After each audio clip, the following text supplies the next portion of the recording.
Imagine for a second, spending 40 years building a multi-million rand business. Yeah. Like you've just poured your blood, sweat, and tears into this thing. Right, yeah. You've weathered all the economic downturns, you employ dozens of people, and you finally feel secure. You made it. Exactly. And then you lose every single cent of your family's personal wealth because of, like, one signature on a bank loan from a decade ago. It's a total nightmare. It sounds made up, but for South African entrepreneurs, it actually happens every single day. It really is a brutal reality. I mean, people pour all their energy into generating the wealth, right?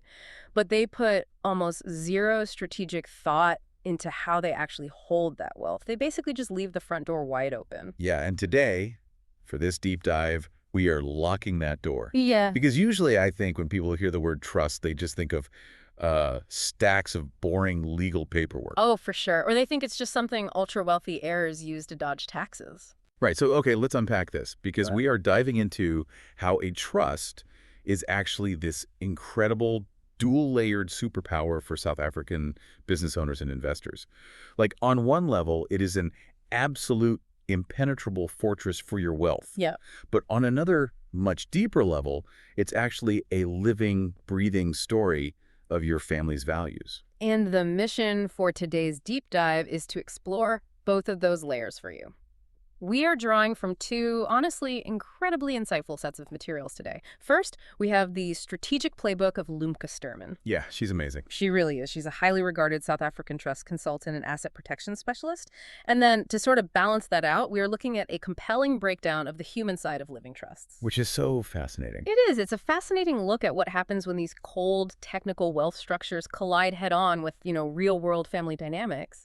I actually want to start with the technical side first, the whole fortress concept, Okay. because the hidden dangers out there for South African entrepreneurs are just terrifying when you look at the mechanics of it. Oh, absolutely terrifying. Let's talk about how people unknowingly expose themselves. Because you mentioned signing a bank loan earlier. Yeah, so that is probably one of the most common traps, right? The personal surety. Yeah.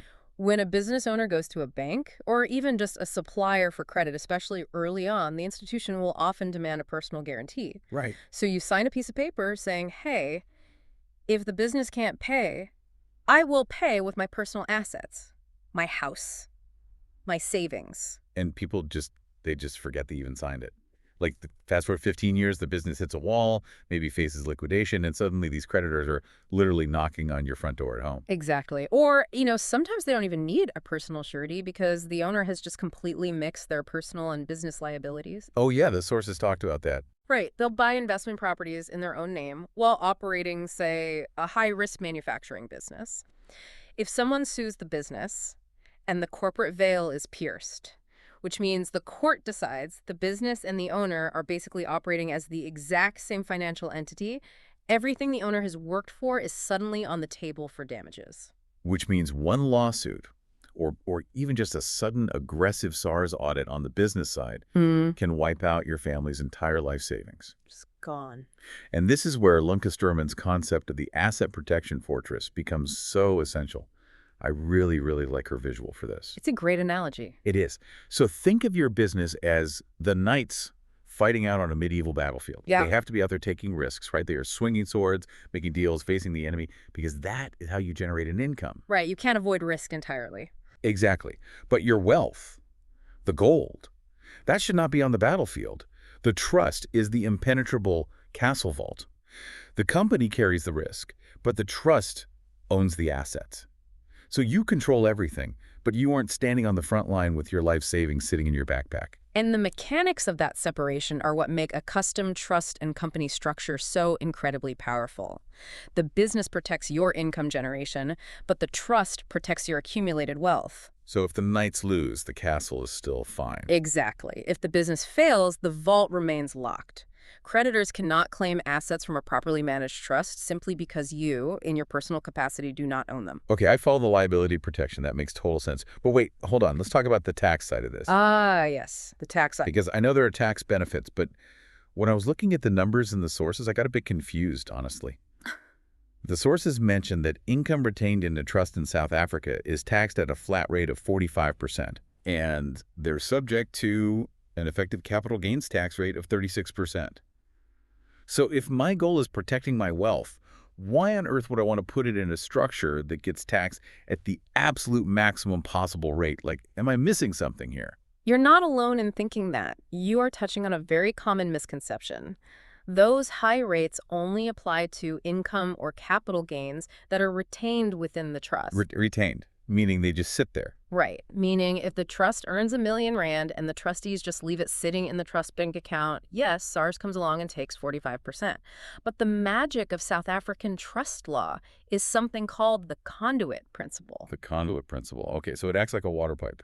Like the trust doesn't hold the water, the income, it just channels it directly to the beneficiary. The perfect analogy. Yes. And then they catch it in their own bucket and pay tax based on their bucket size. Precisely. The trust receives the income, but the trustees immediately distribute it to the beneficiaries. So the income flows through the pipe and it retains its nature. Always. Yeah, so if it was rental income, it arrives at the beneficiary as rental income. And then it is taxed at the beneficiary's personal marginal tax rate, which, is often much, much lower than 45%. Ah, okay. So if I distribute it to a beneficiary who is, say, in a 25% tax bracket, the family effectively saves 20% on that tax bill compared to just leaving it in the trust. Exactly. You're optimizing the family's total tax burden. And from a long-term perspective, having a trust completely simplifies estate duty, too. Right, when you pass away. Yes. The assets in the trust don't get frozen in a messy, years-long estate execution process.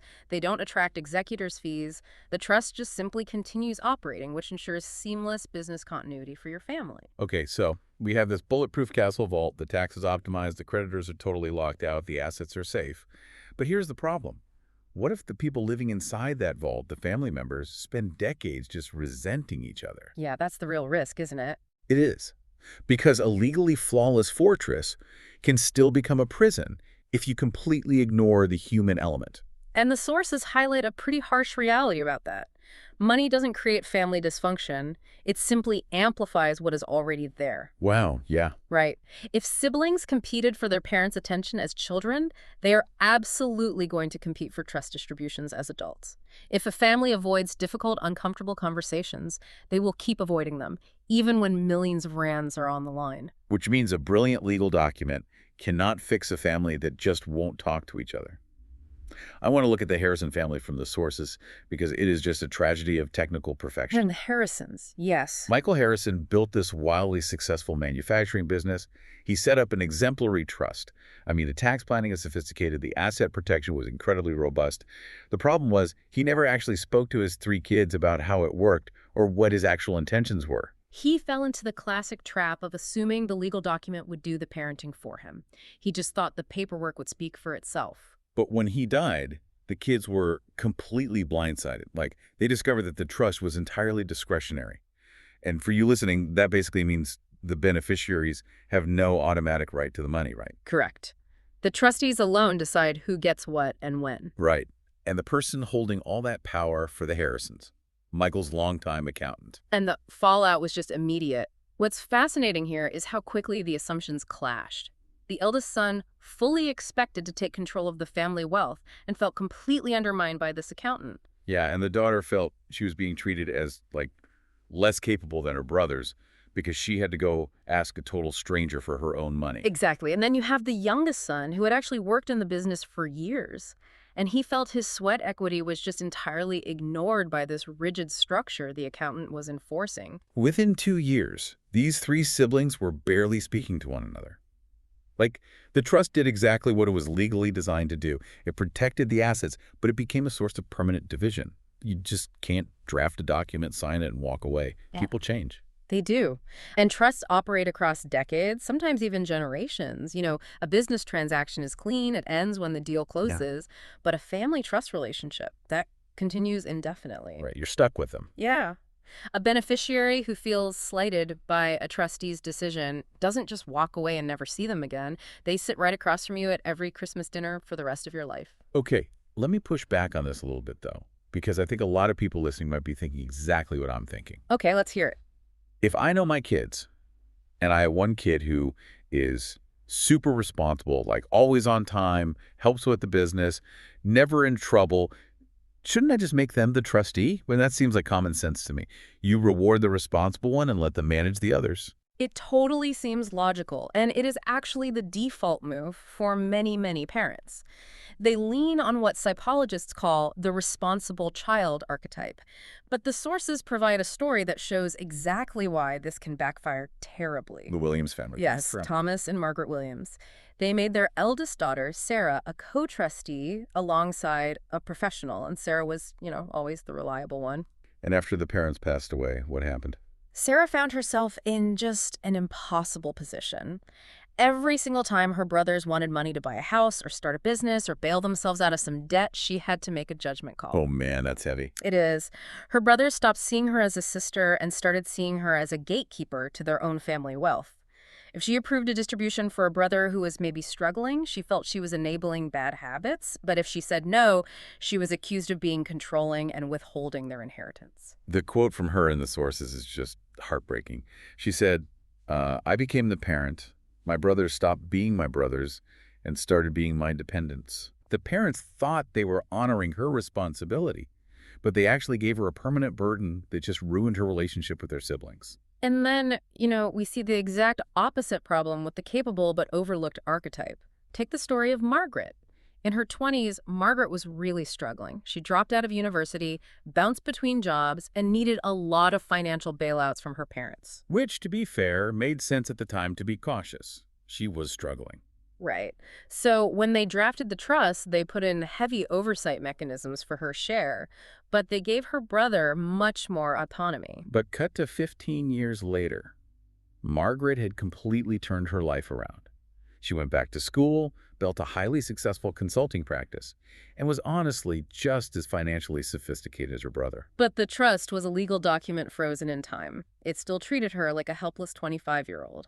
She mentioned that every single time she interacted with the trust, it was a permanent legal reminder that her parents saw her as a failure. Like she had proven herself everywhere else in life, but this document, which will exist forever, essentially told her she wasn't good enough. It's a heavy emotional toll. Margaret felt judged by her parents' past assumptions, but at least they actually knew her. Imagine how it feels when a trust judges someone it doesn't even know yet. Yeah. Which brings us to in-laws. Oh, yes. The protective instinct regarding in-laws is nearly universal among wealth creators. Parents desperately want to protect family wealth from the statistical risk of their children getting divorced. Which is high. Exactly. And technically, they can do this using loan structures. So instead of the trust giving a child money to buy a house, the trust loans the child money. If a divorce happens, the trust simply calls in the loan, protecting the capital from the divorce settlement. But the emotional impact on the marriage can be massive. Look at the Mitchell family in the sources.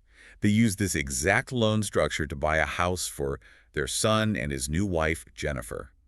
The legal structures were super tight, but Jennifer felt that from day one, her in-laws expected her marriage to fail. Right. They were insulating themselves from a threat before they had even given her a chance. And the marriage did eventually fail. Jennifer explicitly stated that the trust provisions contributed to it.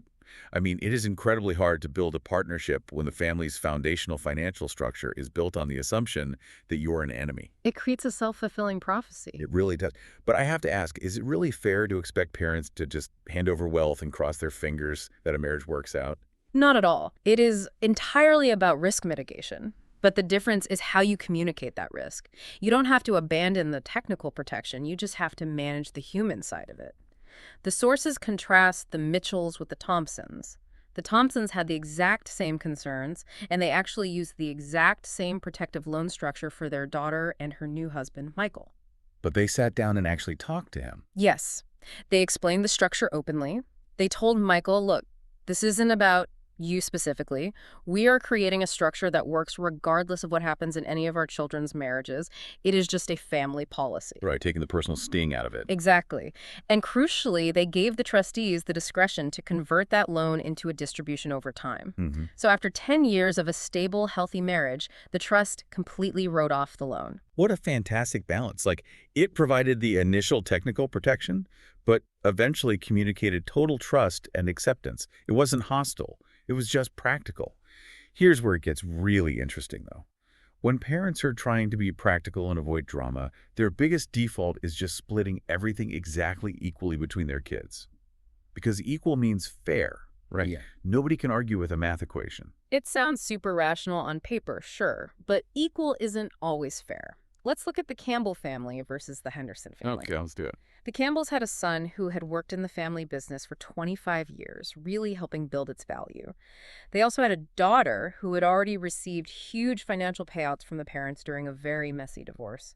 And then they had a youngest son who built his own career entirely independently. Yeah. But the parents defaulted to equality and just split the business and all assets in perfect thirds. And the result was universal resentment. The eldest son felt entirely cheated after 25 years of sweat equity.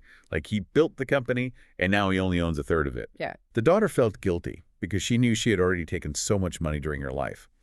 And the youngest son felt conflicted because his total independence was treated exactly the same as his brother's lifelong dedication. Now compare that to the Hendersons. They had a very similar family setup, but they gave deliberately unequal shares.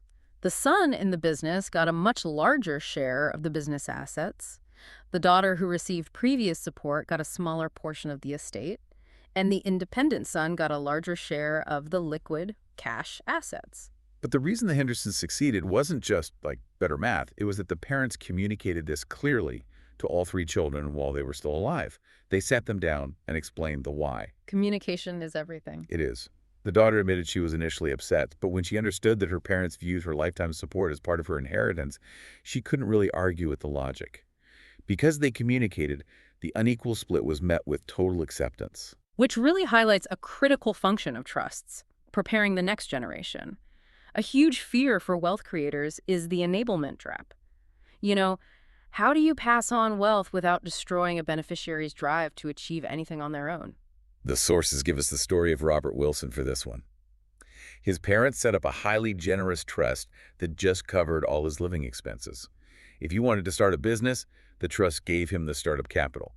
If the business failed, the trust simply absorbed the losses and covered his rent, which honestly sounds like a dream life. Until you realize Robert is 45 years old and has run 5 failed businesses. Oh, wow. Yeah. He never faced any meaningful consequences for failure. The trust removed all the friction from his life, so he never developed any resilience. He admitted himself that he never truly built anything because he never truly had to.